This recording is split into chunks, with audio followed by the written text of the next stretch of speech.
In the world, central bank digital currencies are either in pilot scheme or executive order stage in the States, or they're floating under the radar. Every person that I come in contact with in the public, I ask them, do you know what a CBDC is or a central bank digital currency? And nobody knows. The central bank digital currency is basically what we have now, so it's fiat currency, but it's going to be entirely digital, which means absolutely in the control of the government and the central banks. Such a system would give the state full access to the details of all transactions, as well as the ability to cut off an individual's money supply with the flick of a digital switch. What would the benefits be to the general public? Ease of use, I think, would be the only benefit. Convenience. Convenience, and that's how they're going to sell it. The arguments for it are clear. It'll be quick, easy, cheap to transact. There'll be no problems at all, no loose change lying around. There'll be lots and lots of arguments for it. But they won't tell you everything else. They won't tell you how it will be programmed. They won't tell you that it's a spy coin. They won't tell you that they're trying to phase out cash and that they want to track absolutely everything that you're doing. The cons definitely outweigh any type of pros when it comes to, programming it for benefits and things like that. Because the money can also expire. Not enough people talk about that. During times of economic uncertainty, central banks like to print more money in order to stimulate the economy. But we could get to a point where instead of printing money, they say, well, if you don't spend 10% of your savings in the next 3 months, then this money is going to expire simply because they need that money to change hands. If I want to double taxes and just take it out of your account, no problem. They can take your taxes out without you having to bother to pay. They can decide what comes to them first. This is Richard Werner, the top academic scholar in the world on central banking. Also, they never talk about the nature of this CBDC. What is it actually going to look like? They never talk about that. But I heard one European central banker tell me what it's going to look like. He saw it. He was invited to one of the old central banks in Europe that are very much promoting this. They showed him. And, he's a top, executive director of another central bank in Europe. And there's no reason to believe that he was telling me a story. And it was around this large and would be implanted under your skin. So that is the plan. I had a friend, Nick Rockefeller, who was one of the Rockefeller family. And one of the things that we used to talk about was the ultimate plan of the banking industry, what they wanted to accomplish. The ultimate goal that these people have in mind is to create a one world government where everybody has an RFID chip implanted in them. All money is to be in those chips. There'll be no more cash. And this is given me straight from Rockefeller himself. This is what they want to accomplish. And you become a slave. You become a serf to these people. That's their goal. The goal of this manipulation, and has been for a very long time, is to get the world population to see as a good idea, or the only option in given circumstances that are manipulated into place, the creation of a one world government, a world central bank which would administer all financial transactions on the planet, a world currency which wouldn't be coins and notes, it would be merely electronic, cashless society for which there are fundamental implications for freedom, and a microchipped population linked to a global computer, the latter of which sounds bizarre to many people on first hearing, except that we are ridiculously close to it and the technology already exists. Tony Danner is standing at a new frontier in technology. The chip in his hand allows him to start his car, open doors, log onto his computer, and buy snacks in the break room, all with just a swipe of his hand. You scan it at the kiosk, it comes up on the kiosk, and then to finalize your payment, you'll put your RFID chip. The most cutting-edge thing about Hannes Huerblad isn't the phone in his hand.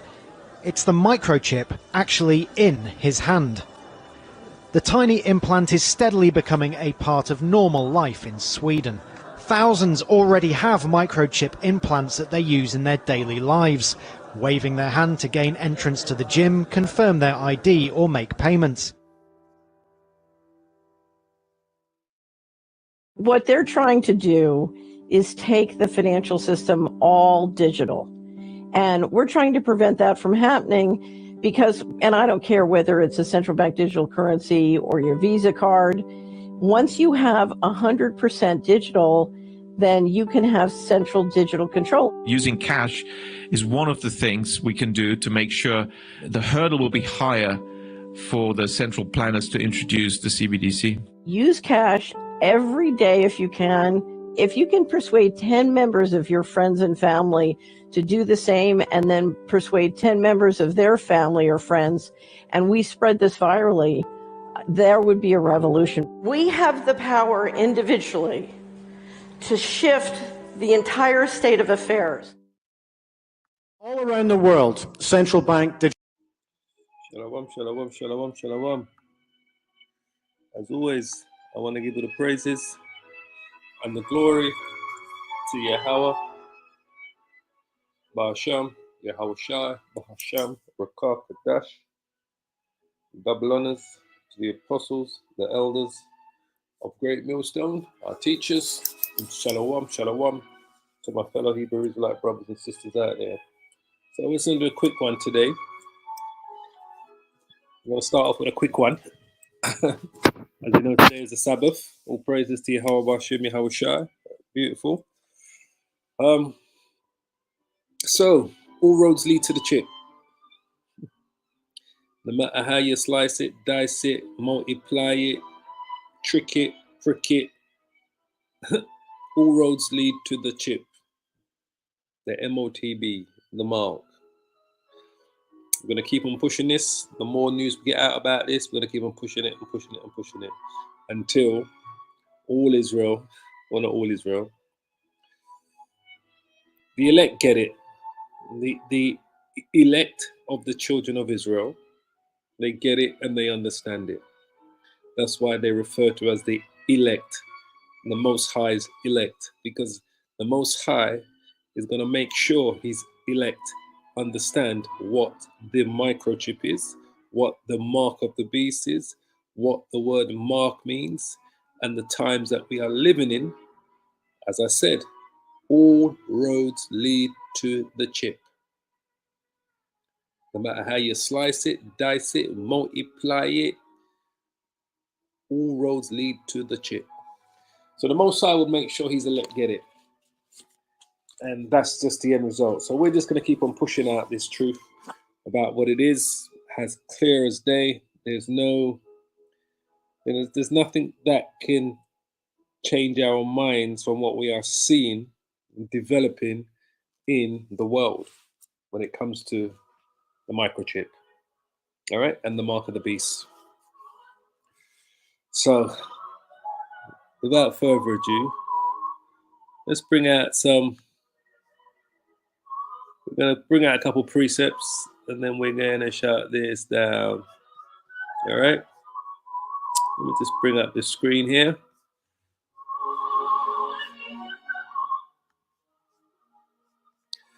So let's go to 2 Thessalonians chapter 3, one of my favorite scriptures. I thought I'd say chapter 3. I meant chapter 2. But let's just bring this. The Spirit brought me here. I'm going to go to chapter 2, but let's just read a few verses from chapter 3 anyway, because the Spirit brought me here. So let's just read a few verses.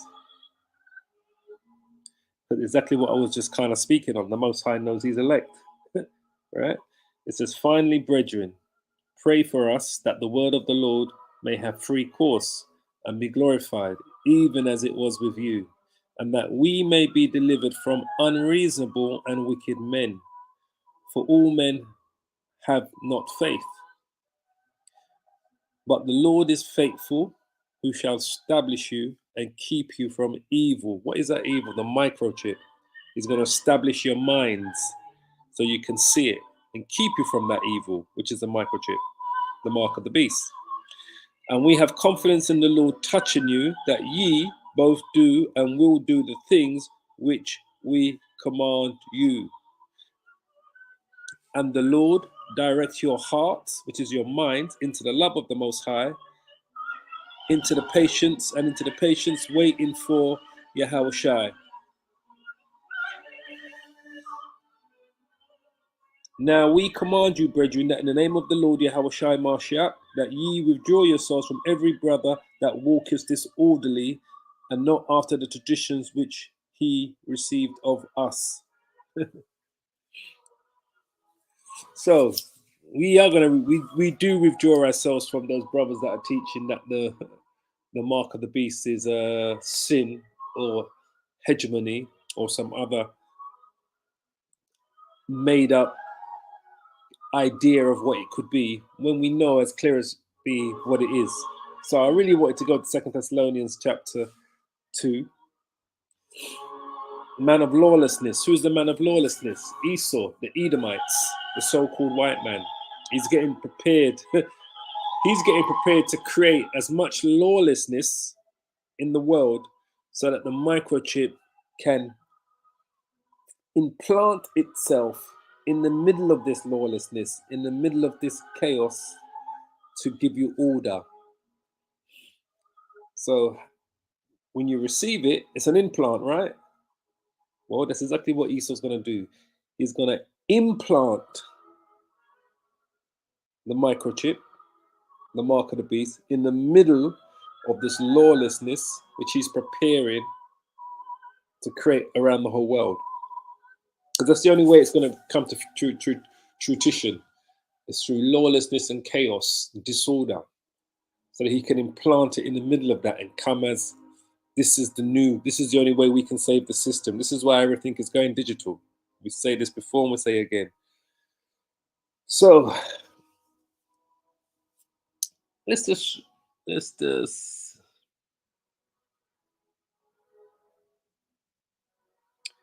from the top. Let me read a few verses down, all right? It says, now we beseech you, brethren, all right? Now we beseech you, brethren, by the coming of our Lord Yahushua Mashiach, and by our gathering together unto him, that ye be not shaken in mind. And we kind of say this, don't be shaken in mind, because we're preparing you for what's coming. It's coming. The collapse is coming. The de-dollarization is coming. I'm going to do a video on that later about the de-dollarization. It's coming, the collapse. So we are warning you,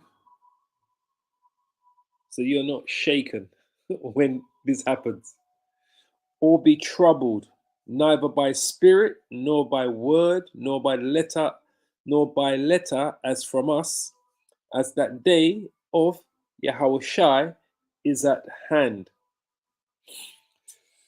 That's what we are telling you. This is what the prophets of the Lord, we call ourselves prophets because the word prophet means to tell before, to speak before. So we are speaking before these events take place. The microchip is already there, but it's not being instituted to replace your everyday wallet as the new digital wallet, as the thing you're going to need to get from A to B, or to buy goods and products, so forth and so on. It's not being instituted yet, but it is it's operational in use in many countries already, not by law declaration, but it's part of the system already. So we're getting ready for the time where it comes to be part of your daily life, where it's the only alternative. So it says, let no man deceive you by any means, for that day shall not come except there come a falling away first. So that falling away happened to the children of Israel, the Israelites, 70 AD, the fall of Jerusalem, under Emperor Vespasian and his two sons, General Titus and Domitian, all right? So that falling away has happened. And that the man of sin be revealed, the son of perdition. Who is the man of sin?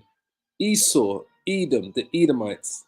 This is directly talking about the Roman Empire, the son of perdition. All right? At that time, the Roman Empire is ruled by Edomites, Esau, so-called white people. All right? Today, we are living in the reincarnation of that Roman Empire, because the world today is run by Esau, Edom, the so-called white man. Remember what the Lord said, right? What Job said, what the Lord said to Job. What Job says here, right? So we are living in this time because the earth is given into these people. The earth is given into the hand of the wicked. The wicked is the so-called white man, right? We say so-called because they're not white. White is a color. It's not a nationality. They are Edomites. So the wicked that rule the world today are Edomites, proclaiming themselves to be white people. He covers the faces of the judges. The judges are the true children of Israel, the Israelites. That's why you have all of these white images of the disciples, of the Lord, of the prophets, from the scriptures. Those are the judges, the children of Israel. They've given you white Jesus, white Moses, white Jacob, white Abraham, white Isaac, white Solomon, David, so forth and so on. They've covered the faces of the real judges. So it says, if not, where and who is he? So if this so-called white man is not the wicked, then please let someone tell me who this wicked is that the Bible speaks of. Now, do other nations commit acts of wickedness? Absolutely, yes. But the wicked is Esau, the Edomites. Remember what the Lord said. Is it Psalms? Let's pick up in my Bible. I think it's Psalm 17. Let's see if I can find it. 1 second. Don't have to do a search for it.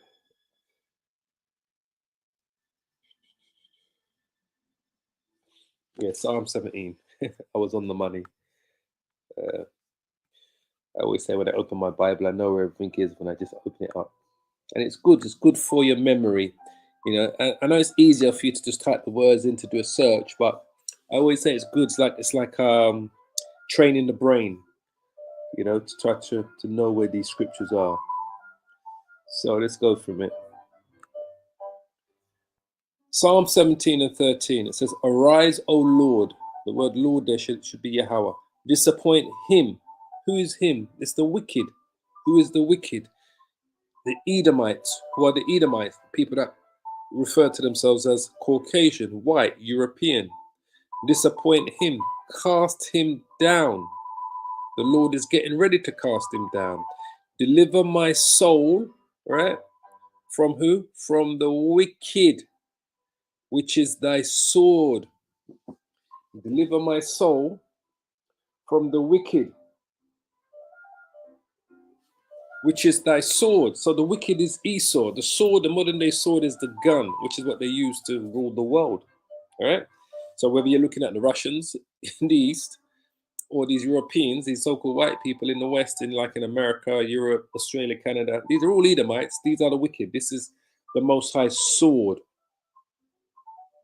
And he's going to use his sword to come up against each other before his son comes, all right? From men which are thine hand. That's his sword. These are his hand. He's using them. O Lord, from men of the world which have their portion in this life. Because this is Esau's kingdom. This is their heaven and our hell. And whose belly thou fillest with thine hidden treasure. They are full of children and leave the rest of their substance to their babes. Remember, we talk about the scripture that they believe that their houses are going to continue forever, that they leave their heritage for their posterity. I'm just paraphrasing it. It's Psalms, I believe it's Psalms 49, where it says, their inward thoughts is that their houses shall continue forever, and their dwelling places from all generations. They call their lands after their own names. This is what these Edomites do, right? Everywhere they've conquered, they called it after their own names. But their inward thoughts is that their houses shall continue forever. That's Psalms 49. So let's go back to 2 Thessalonians. So that's the wicked, Esau, Edom. This is his life. This is his portion. This is his kingdom. Let him have and do what he needs to do. Because everything he needs to do is in line with Bible prophecy and scripture. Is what the Most High wants him to do, to fulfill prophecy so that he can send his son and the angels to deliver his elect. So it says there, let no man deceive you by any means, for that day shall not come except there come a falling away first. 70 AD, as I said earlier. and that the man of sin may be revealed, the son of perdition. Who's the son of perdition? The Romans. The Romans were the Edomites. The son of perdition today is the Edomites, who opposes and exalts himself above all that is called the Most High, or that is worshipped, so that he, these Edomites, as the Most High, sitteth in the temple of the Most High, showing himself that he is the Most High. This is what this microchip is all about. He wants to be God on earth, the so-called white man. He wants to rule with an iron fist and with total control. And he's going to get that total control when he introduces the microchip on a global scale, which is the fulfillment of Bible prophecy. Has to come to play. So money has to go digital for the microchip to find its place, to have its final place in society. Currencies have to go digital. It says, remember ye not that when I was yet with you, I told you of these things, and now you know what withholdeth that he might be revealed in his time. So he has been revealed. He was revealed to Paul when he was writing to the Thessalonians, the Israelites in Thessalonica. Paul understood that the Romans were the wicked, that they were the sons of perdition. The Romans at that time were Edomites, so-called Caucasians. So he's been revealed in his time, and he's been revealed in this time as well now. The healing of the beast, the fourth beast that Daniel spoke about. For the mystery of iniquity does already work. Only he who now letteth will let until he be taken out of the way. So the mystery of iniquity does already work. So we can see the iniquity, the mysteries of it in play. Some people still don't believe that the mark of the beast is the microchip, but it's a mystery, and it's only a mystery to those that are not considered part of the elect, because they still can't see it. So whenever the Lord reveals it to the Israelites that still can't see it today, that's in the Lord's hand, but we can see it as clear as day. So we call ourselves the hopeful elect. And then shall that wicked be revealed. So we know it's the Edomites. Esau is the wicked, the so-called white man. And we know that part of his tools, his apparatus that he's looking to implement is the microchip, whom the Lord shall consume with the spirit of his mouth, which is the scriptures, the Bible. The spirit of the Lord's mouth is the scriptures. We are the prophets here today to profess the spirit of the Lord's mouth, and shall destroy with the brightness of his coming. So remember the scripture says, right, in Jeremiah 28:8. Whoops.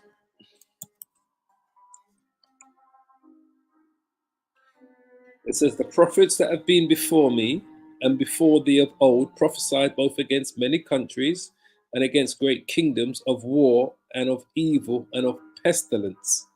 So we are telling you about this evil time, Jacob's trouble, that's going to come upon us. So the mark of the beast, the microchip, is going to be a part of that evil time. It's going to be part of Jacob's trouble, because you're going to have to make your mind up. Do you believe in the true prophets of the Lord that are telling you and warning you about this microchip and that you should not take it because its end result is death? Or do you believe people that are telling you that the mark of the beast is sin, when we're all sin? Adam and Eve sinned. Eve sinned in the garden, came to Adam, caused him to sin. We've been sinning from the beginning of time. No man is without sin. But some people want you to believe that the mark of the beast is actual sin. No, it's the microchip. It's an actual thing. Some want you to believe that it's hegemony. What America philosophies that it puts on other countries. It's economic philosophies and political philosophies. It uses hegemony. No, it's not. It's an actual thing, an individual thing for individual choice. So we are those prophets here prophesying about this time of evil that is going to come upon the whole world. Remember Revelations 3:10, right? It says, Because thou hast kept the word of my patience, I also will keep thee from the hour of temptation which shall come upon all the world to try them that dwell upon the earth. The hour of temptation is time of Jacob's trouble, is the time when the microchip is going to go global. Maybe I said this before, that I believe they're going to create some sort of 9/11 event to fully implement it, but first it will become a voluntary system. But I believe the hour of temptation will become a 9/11 event that you're not going to be able to do anything without this chip. So we're going to put our faith in the Lord, Psalms 91. So it's going to come upon all the earth. So it's an individual choice. So when we go back to 2 Thessalonians chapter 2, verse 8, it says, then shall the wicked be revealed, which the Lord shall consume with the spirit of his mouth, which is the scriptures, and shall destroy with the mighty brightness of his coming, even him whose coming is after the working of Satan. That's the so-called white man. He's coming after the working of Satan. He's an adversary to the Bible, to the spirit of the Lord, with all powers and signs and lying wonders. Right? So those signs and lying wonders and power, he's going to get all power through the microchip, signs and lying wonders, because they're going to come with some sort of massive marketing scheme to push it. And like I said, it will start voluntarily, but I believe that they're going to create a 9/11 event to fully implement it on a global scale. But it will start as a voluntary thing. And with all deceivableness of unrighteousness in them that perish, because they receive not the love of the truth, that they might be saved. Because they receive not the love of the truth, that they might be saved. The truth is the microchip is the mark of the beast. And if you take the microchip, you have no chance of salvation. None. Zero chance of salvation. All right? So we know this through Revelations 14, 15 and 16. We've got no chance of salvation. Doom for worshippers of the beast. And the third angel followed them, saying with a loud voice, if any man worship the beast and his image and receive his mark, which is the microchip, in his forehead or in his hand, the same shall drink of the wine of the wrath of the Most High, which is poured out without mixture into a cup of his indignation, and he shall be tormented with fire and brimstone in the presence of the holy angels and in the presence of the Lamb. So there's no salvation for any Israelite that takes the microchip, the mark of the beast. There's none. So once you've taken it, it will become a sin, because there is no salvation from that. But sin is not the mark, the microchip is. And once you accept it and take it, you would have committed an act of sin. And there is no deliverance for any Israelite that takes the microchip.